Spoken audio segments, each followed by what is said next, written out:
I guess in my younger years, I was outgoing, but I grew to be withdrawn because of a lot of bullying.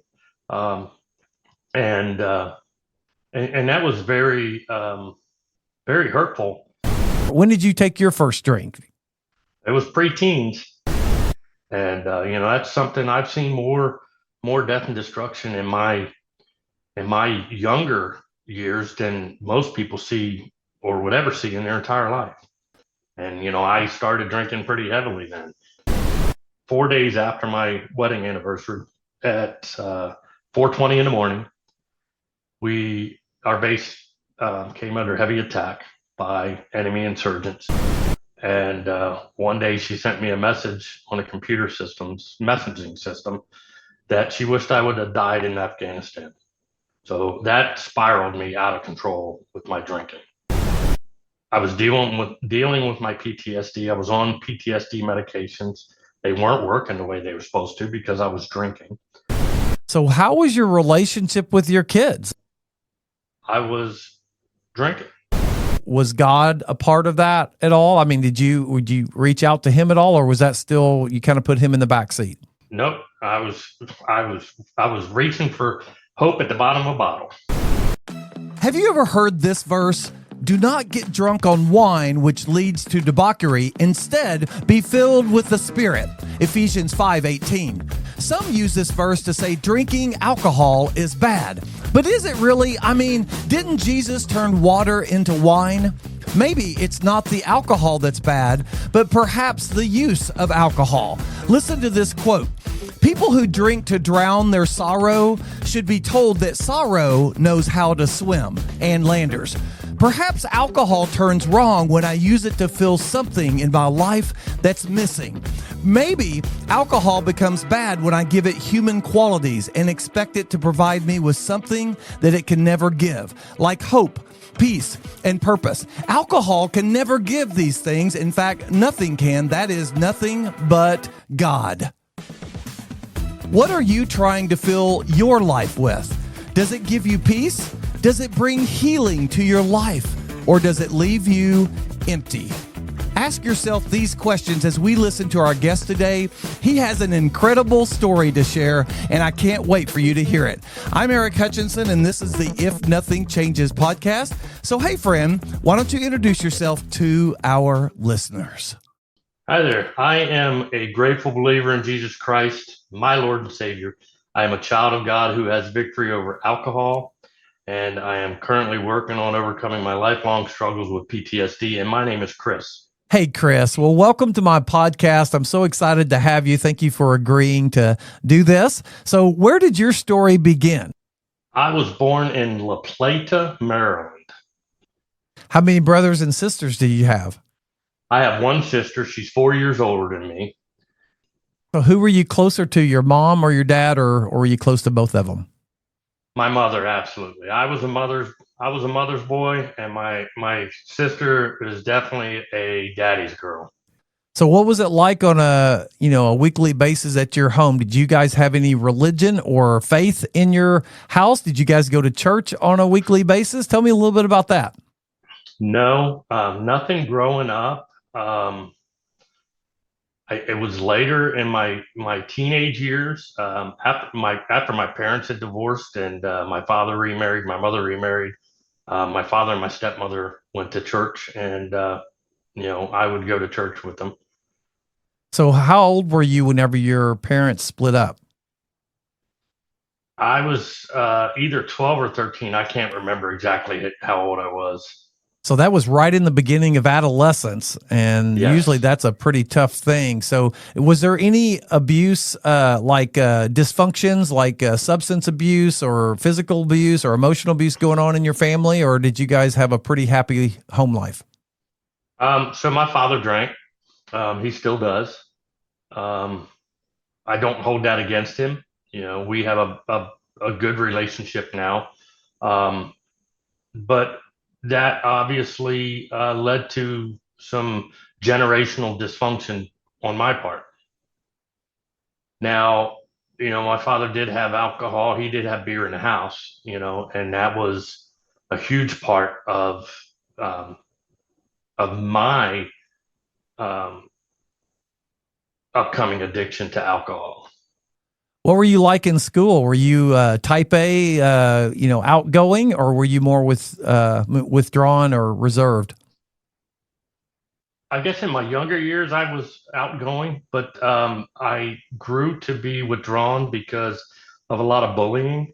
Um, and, uh, and that was very hurtful in my growing up.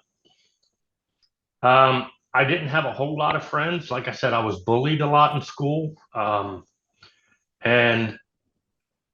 that created a lot of dysfunction leading into my adult life too.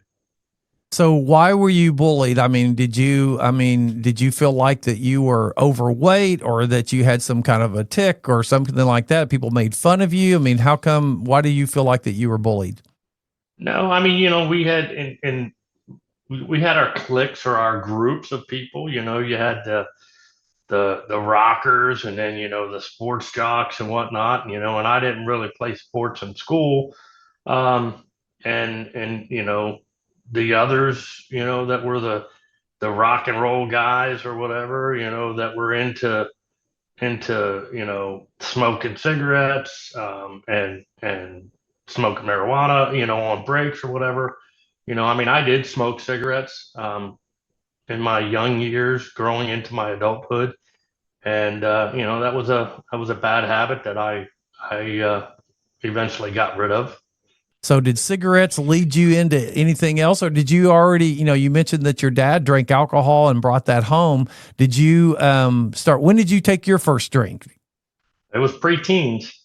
My father had it started. He would buy cases of beer, and when my mother wanted a new refrigerator for the kitchen, the old refrigerator went downstairs into the utility room, and the shelves and drawers were removed, and my dad started buying half barrels of beer instead of cases. So, of course, that made it easier to take sips when I came home from school. And, that just led to my taste for alcohol at a very young and early age. That led me down a path in my adulthood and my teenage years that definitely impacted. So midway through high school, I decided I was going to move in with my dad. And then I changed schools in my junior year in high school. And the bullying eased up a little bit because here I was new, and I was, coming into younger students that didn't know me, and even older students that didn't know me. But the bullying continued, but it continued in the house from my stepbrothers, mainly the youngest of my two stepbrothers. At age 16, um, I joined the fire department, the volunteer fire department, and that had some impact. Um, the it boosted my feeling for myself, but there was bullying from the senior members in the fire department. Um, what impacted my life moving forward was all the death and destruction that I saw as a firefighter, as a young firefighter. At age 16, I helped pull my first, lifeless body out of a burning house, and that's something I've seen more death and destruction in my younger years than most people see or would ever see in their entire life. Being in the fire department, there was a lot of times there was some off-duty partying, and I started drinking pretty heavily then. Yeah, I mean, it just led to further dysfunction in my adult life. So do you feel like that you were, and it sounds to me like 16, 17, 18, those years there during that time, do you feel like, would you now look back and say that you were an alcoholic even then, that there was an addiction, or was it more of a social thing like, hey, they're doing it, so I'm going to do it? I mean, why were you drinking? What was the motivation? Do you feel like you were addicted then or not? No, I think it was a social thing. Yeah, I talked to some people that feel like that, they were immediately hooked. Like it was like, I took a drink and man, I was an alcoholic and I couldn't stop. And then I talked to other people that it's more of a social thing that they drank, because other people, they wanted to be accepted because everybody else was drinking and they just did it as part of the social event or whatever it was. And then because they abused it or maybe they medicated with it later, it became more and more of a problem. Would that describe Yes, your situation? absolutely. Okay. Absolutely. Okay. So, what would you classify, if you look back on your youth, what would you say was the hardest thing, the most difficult thing that you had to deal with? I would say that would have been the the split of my family and the redirection as two different families. So, now you told me you were close to your mom, but you moved in with your dad. Is that accurate? Yes, and the reason being was my stepfather tried to, be bossy and tell me what I was going to do and what I wasn't going to do, and I wasn't having it. Okay. So, you And I would didn't. call my dad, and my dad would be like, "You better tell him to leave you alone, or I'm coming over there." Okay. So, there was definitely conflict then between you and your stepdad, and that's why you wanted to move in with your father. So my dad and my stepmother divorced. My mom and my stepfather divorced. My dad and my mom eventually remarried each other, and then eventually divorced again. My mother never remarried. My dad remarried my stepmother again. Wow. That sounds really complicated. So at the age of 19, I decided I was going to join the military. I went and joined the Air Force, and my drinking stopped. It pretty much stopped until I turned 21 because of the availability and the legal ramifications. Um, and joining the military turned out to be the best decision of my life. Um, it did lead to um, some PTSD down the road, and So you were in the Air mhm. Force for, was it 6 years or No, four? I did a total of 26 years. Oh wow! So you stayed in that. Was that was a career then for you, right? Yes. So I did 6 years, 9 months active duty. And I did get married while I was at my first duty station as a medic um, to a childhood friend. She had a young daughter, and and that ended up, it was a short marriage, but it was a long, drawn out divorce. And she had cheated on me. Um, So that had to be traumatic for you then, right? I mean, the whole yes, divorce thing. So that's a hard thing. Were you struggling with drinking at that point as well, or not? yes, Okay, yes, I was more so with the divorce. okay, wow, that's really tough. That's really tough. So now you're in the military. You're married, and then she betrays your trust, and you're trying to go through this divorce, everything. So now, was God a part of that at all? I mean, would you reach out to him at all, or was that still you kind of put him in the back seat? Nope. I was reaching for hope at the bottom of a bottle. So then after that divorce, I retrained into another career field and transferred up to Scott Air Force Base in Illinois and started all over again.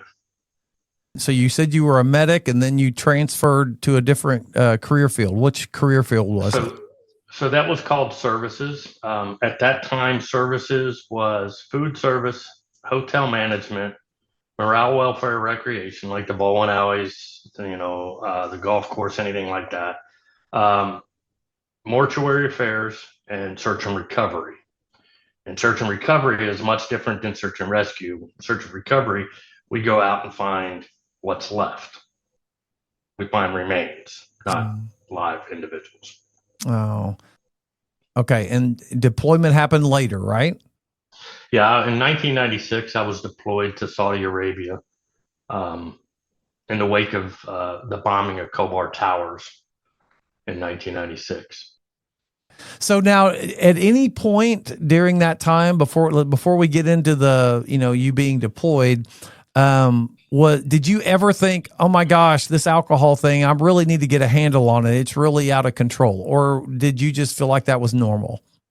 No, I felt like it was normal. I felt like I had total control over it. Okay, but now looking back, you see that you didn't have control over it. Yes, yes. Okay. So now at this point in your life, then I guess you're somewhere in your 20s. So what would you look back now and say, yeah, I was a full on alcoholic at that point? Absolutely. Okay. You said you got deployed. So is this your first deployment that happened? Yes. Okay. Yes. So, And prior to that, I was dating a woman and she became pregnant with my first child. Um, she was born 2 weeks before I was due to return home from my deployment. But due to my partying and due to my drinking, that relationship did not last. So there I was, just a single parent that didn't make a whole lot of time for his child, and that just carried on, down the road. so you come back, you are now supposed to be a father, but you're not married. And, so how do you deal with that? You've got a child now and you said you didn't spend much time with her or was a part of her life. Is that accurate? I did. I tried to when she was young, but like I said, my drinking kept going, and that prohibited me from having a decent relationship with anybody. I've been hurt and burned in my previous relationships, and I wasn't going to get hurt anymore. 96 was when I came back from my deployment in Saudi Arabia. And then in 1997, while I was deployed in 96, my career job reservation came up. And that's a recommendation letter that has to be signed by your supervisor recommending you for reenlistment. Well, my supervisor didn't think he needed to do anything with it because I was deployed, so he never signed it. Well, then when I came back, he had PCS'd and he was in Korea. So then I get a phone call from the in-service recruiter saying, I hear you're separating. And I'm like, no. I stormed over to the commander's office. And basically I got and ended up getting pushed off active duty after 6 years, 9 months, and went in the reserves and finished out my career in the reserves. Were you deployed again while you were in reserves? Yes, I was deployed several times. But prior to that, in 1999, I remarried, and I remarried a woman, and we were married until 2017. Our divorce was finalized, but there was a lot of separations in there. We have 3 sons together, one of which is an adult, and the other 2 are teenagers in school. But there was a lot of infidelity on my part, led me to believe that there was on her part as well. I was deployed quite a few times. September 11th, 2001, I ended up going right after that to Germany to support the war. But in that deployment, the drinking never stopped because we were in Germany, and Germany's known for the beer. So let me ask you a question. How in the world do you function? I mean, it sounds, were you just a functional alcoholic? It sounds to me like you're drinking a lot, but yet you're still in active duty, right? Or you have a job. So how are you functioning? So I wasn't a functioning alcoholic. I didn't drink during work. I drank after work. And I maintained myself. I excelled in the military in rank. I ended up retiring as an E8 senior master sergeant, one away from the top. What ended up happening was I never considered myself an alcoholic because I didn't need to drink every day. I didn't need to wake up and have a drink. But later in life, I realized that I was an alcoholic. and I'll get to that coming up. And so, I continued to party there, and I came back and had a couple other deployments to Kyrgyzstan and some other places. And then 2010, right there in 2009, when we were going to go back in to Afghanistan heavily. I was deployed to Afghanistan in 2010. I was working aeromedical evacuation as ground support. So we were due to return home in early May of 2010. And then 4 days after my wedding anniversary at 4:20 in the morning, our base came under heavy attack by enemy insurgents. There was about 24 to 30 of them. They were outside of the wire or outside of the perimeter fence. They were all wearing U.S. Army uniforms, the old style body armor, no headgear, and carrying Afghanistan weapons. And a lot of them were wearing suicide vests. And then a lot of the other insurgents went around to the side of the base where I was. So at 4:20 in the morning, I woke up to the sound of heavy gunfire, and I didn't know what it was. I was hearing, metal clanging on my rooftop. So here I feared, and I ran outside and I looked up, and it was one of our helicopters firing on the enemy insurgents right outside the perimeter fence, close to where my sleeping quarters were. And we had about 8 or 9 wounded service members, Marines, that ran after these individuals and chased them down. Some of them ran through what was supposed to be cleared minefields and stepped on some mines, but we had no U.S. casualties, and the threat was defeated. That is what led me to my PTSD. I had a lot of dreams. I had a lot of shell shock. I had, it impacted me for years, and that led to even more heavy drinking, when I returned. So you've got 3 kids now, correct? I mean, you've got 3, 4. well, you've got 4 kids, but you got 3 kids with your second wife, and Yes. You guys are down there. And so tell me what happened next. Eventually, I worked on getting transferred back to the VA in St. Louis to try to work on our marriage. And it didn't work. I took a pay cut to come back to St. Louis, and we eventually separated. It put me out of the house. I was homeless for a time, living in my car, and did that until I hadn't gathered enough money to rent a room at a rundown motel, and lived there for a year. And then we got back together, and only to separate after 9 months. I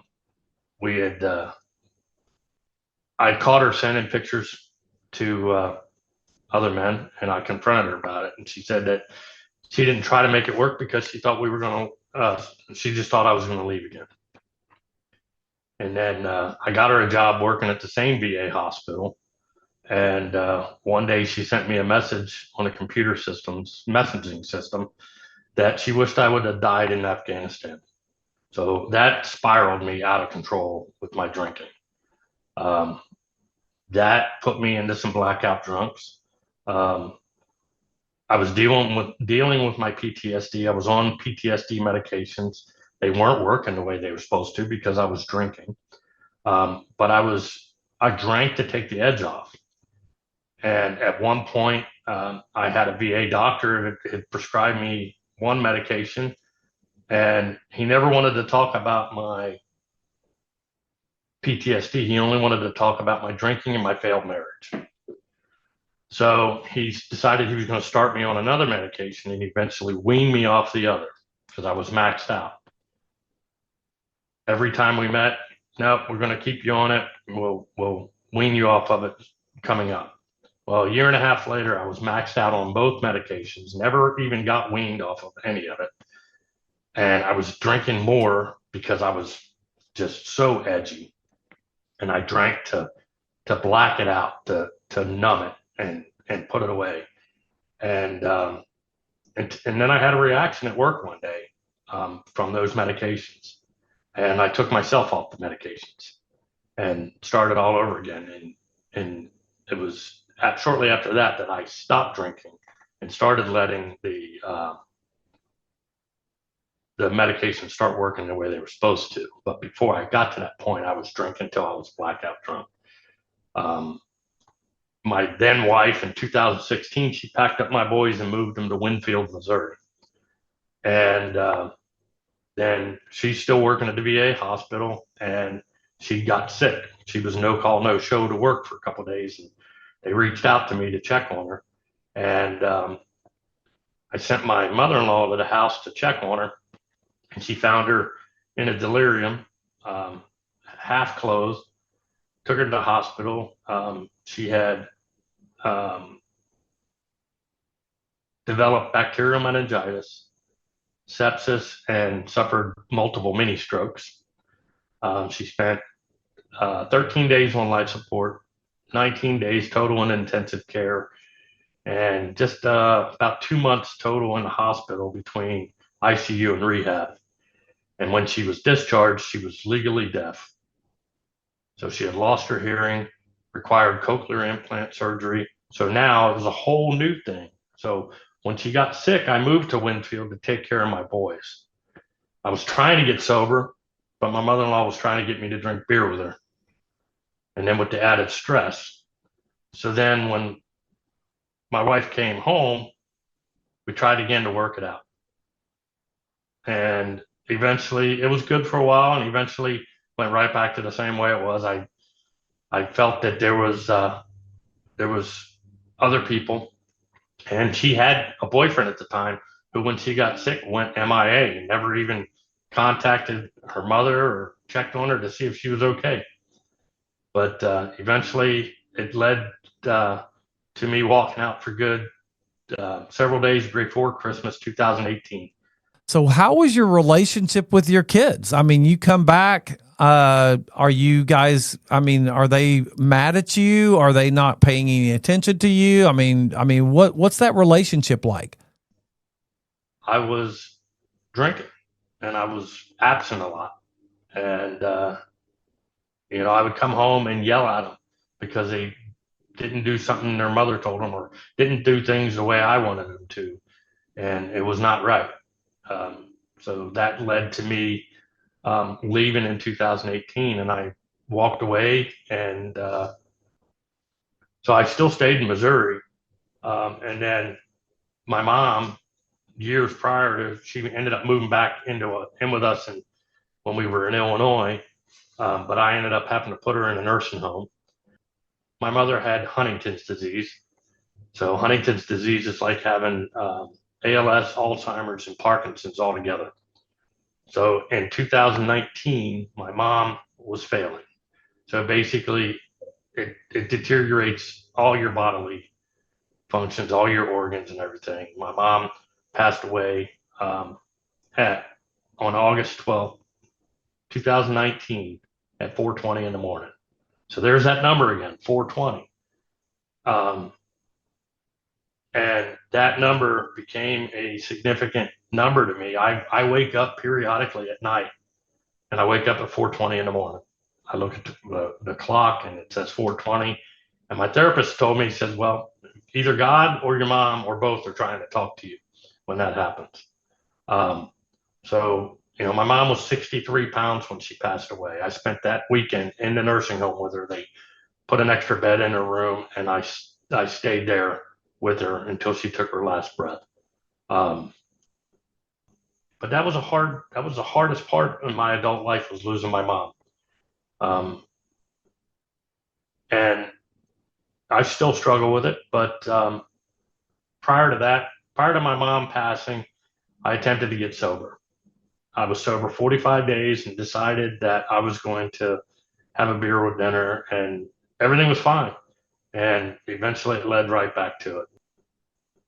After I relapsed and it went right back and got worse again, I mean, I was hitting rock bottom, drinking blackout drunk. I'd don't remember driving home and never got a DUI. I don't know how I made it through life, but I'll go to my grave never having a DUI. I can honestly say that because I know if I start drinking again, it would kill me because I wouldn't stop. After 45 days of relapsing, on September 14th, that night, before I laid down to go to sleep, I came home and I had been drinking, and I stopped and I said, I'm done. I know how I'm going to feel in the morning because I know how I feel right now. I'm not doing this anymore. Tomorrow starts a new day, a new life. So my sobriety date is 15 September 2019, just over a month after my mom passed away. The woman I was seeing at the time, she led me to the church that I go to now, to the Celebrate Recovery there twice to support her best friend who was going there and sharing her story. And she tried to get me to stay. And eventually I did. It wasn't easy. I had to let God in. I had to give everything I had to God and lay it all down at the altar. And I did. And well, I never understood why I was still struggling with resentment. And I asked my sponsor, I said, why can't I get past this? So he said, all right, write down everybody that you've felt that you've wronged. Write it down on a piece of paper. Write down what the problem was. Bring it back, bring it in next week. We're gonna do something. So we did. Before Celebrate Recovery started, we went outside and there was a little coffee can. And we lit that piece of paper on fire and threw it in there and watched the ashes go. And to be honest with you, it felt like the weight of the world was lifted off of me because all that past resentment just went up in ashes. Now, I was a leader in recovery. I was the newcomers leader. And I was about a year and a half into my recovery, year and a half sober. And a young lady came in and shared her testimony one evening. And she talked about she was in an abusive relationship, an abusive marriage, mentally and emotionally. And she picked up drinking to deal with that. And she became an alcoholic to medicate. And it lit a switch inside of me. It finally clicked. So in newcomers, as we were introducing ourselves in front of 3 newcomers, which were all family, my CR leader and sponsor and our other newcomer leader, our female newcomer leader, I admitted that I was a recovering alcoholic for the first time. And every day I have to give it to God. You know, sobriety is never owned. It's rented. Rent is due every day. So what was your sobriety date? You said September 15 September 2019. 2019. So you're getting 6 years. 6 years. Well, that's fantastic. Congratulations on that. When was it that you would say, you know what, God was living in me. I made a decision to follow Christ. Was there a time in your life that you did that? So I did follow and find God again on a deployment in Kyrgyzstan in 2006, 2007. A reserve chaplain that I had met on an exercise a couple years prior was our chaplain at this base. And I started attending church service on Sunday evenings. And he had brought up that he was going to do baptisms on New Year's Eve at midnight and asked for those that wanted to be baptized. And I immediately raised my hand. But, that was where I really started believing in God. But I lost my sense again. I still believed. But I was doing things my way. I was leaning on my own understanding and not God's will.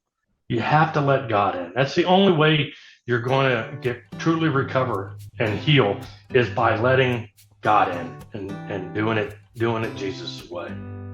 Amen, brother. Let me ask you this question. I always call this the elevator question. If you've got one message that you can give the listeners, your story, you've had a lot of things happen to you in your life. If you could give one message that you wanted to get across to the listeners loud and clear, what would that be?